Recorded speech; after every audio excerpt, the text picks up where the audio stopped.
அனைவருக்கும் வணக்கம். எல்லா பழங்கள்லையுமே அதிகமான சத்துகள் இருக்குங்க. ஆனால் அதை சாப்பிட்றதுக்கு சில நேரம் நம்ம சோம்பேறித்தனமாக போடும். நம்ம வீட்டில் இப்போ வீட்டில் பிள்ளைகள் உரித்து சாப்பிட சொன்னால் சாப்பிட மாட்டாங்க. ஏன்னா அவ்வளோ ஒரு சோம்பேறித்தனம் அப்படின்னு சொல்கிறதா இல்லை விருப்பமின்மைன்னு சொல்கிறதா இல்லை. ஆனால் பிள்ளைகளுக்கு நம்ம சத்து சேரணுமே, எல்லா பழங்களும் கொடுக்கணுமே அப்படிங்கிறதுக்காக நம்ம என்ன செய்கிறோம், அதை கட் பண்ணி உரித்து ஒரு பவுலில் போட்டு கொடுத்துட்றோம். அப்பயுமே அதை கையால் எடுத்து சாப்பிடாம ஸ்பூன் போட்டு சாப்பிடுவாங்க. பழங்களை பொதுவாங்க கையால் தான் எடுத்து சாப்பிடணும். நல்லா நம்ம அதை ரசித்து சாப்பிடணும். நம்ம மென்று உமிழ்நீரோடு சேர்த்து சாப்பிடும்போது தான் எந்த உணவாக இருந்தாலும், பழங்கள்னு சொல்லலை, எந்த உணவாக இருந்தாலும் நமக்கு முழுமையான சத்துக்கள் கிடைக்கும்.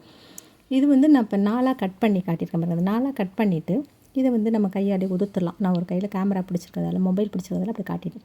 இப்போ உதுத்து எடுத்துட்டோம்னாங்க அவ்வளோ ஒரு அருமையானது. நம்ம ஹாஸ்பிட்டல்லாம் அட்மிட் ஆகியிருந்தப்போ நம்மளை பார்க்க வர்றாங்கன்னா ஆரஞ்சு, ஆப்பிள், கிரேப்ஸு, மாதுளம்பழம் இப்படி தாங்க வாங்கிட்டு வராங்க. இந்த மாதுளம்பழத்தில் நிறைய வயசான பிறகு நிறைய தடுமாற்றங்கள் வரும். நமக்கு மன அழுத்தம் எப்பயுமே எல்லாருக்குமே மன அழுத்தம்னு வந்துருச்சுன்னா ஒன்றுமே செய்ய முடியாதுங்க. அந்த மன அழுத்தத்தை பேலன்ஸ் பண்ணுறதுக்கும் நினைவு தடுமாறுது பார்த்திங்களா, அது வயசான காலத்துலன்னு இல்லை, சில பேருக்கு இளம் வயசுலேயே எல்லா பிரச்சனைகளும் வருது இல்லையா, அந்த மாதிரி தடுமாற்றங்களுக்கும் நம்ம இந்த மாதுளம்பழத்தை அடிக்கடி நம்ம சாப்பிட்றது ரொம்ப நல்லது.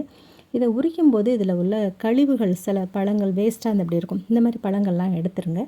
பார்த்துட்டு நல்லா இருக்கிற அந்த முத்தாக இருக்குது பார்த்திங்களா, மாதுளை முத்துகள்னு தான் சொல்லுவாங்க.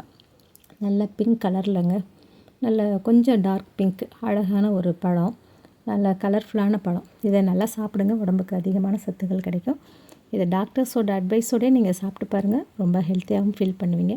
இப்போ நம்ம ஹெல்த்து இம்ப்ரூவ்மெண்ட்டுக்குங்க நிறைய நம்ம ஃப்ரூட்ஸ் எடுத்துக்க சொன்னேன் பார்த்திங்களா, ஒரு இதில் கூட நட்ஸ் எல்லாம் நிறையா சாப்பிட சொன்னேன். நம்ம டாக்டர்ஸ் அதாவது போய் பார்ப்போம், நிறைய மெடிசனுக்கு நிறைய செலவு பண்ணுறத விட இந்த மாதிரி மருந்து மாத்திரைகளுக்குன்னு கொடுக்காமங்க நம்ம உணவுகளில் நிறைய கவனம் கொடுங்க. இந்த வீடியோ பிடிச்சதை லைக் பண்ணுங்கள், ஷேர் பண்ணுங்கள், கண்டிப்பாக சப்ஸ்கிரைப் பண்ணுங்கள். எல்லோரும் நல்லா இருக்கணும் அப்படிங்கிறதுக்கு சில டிப்ஸ் எல்லாம்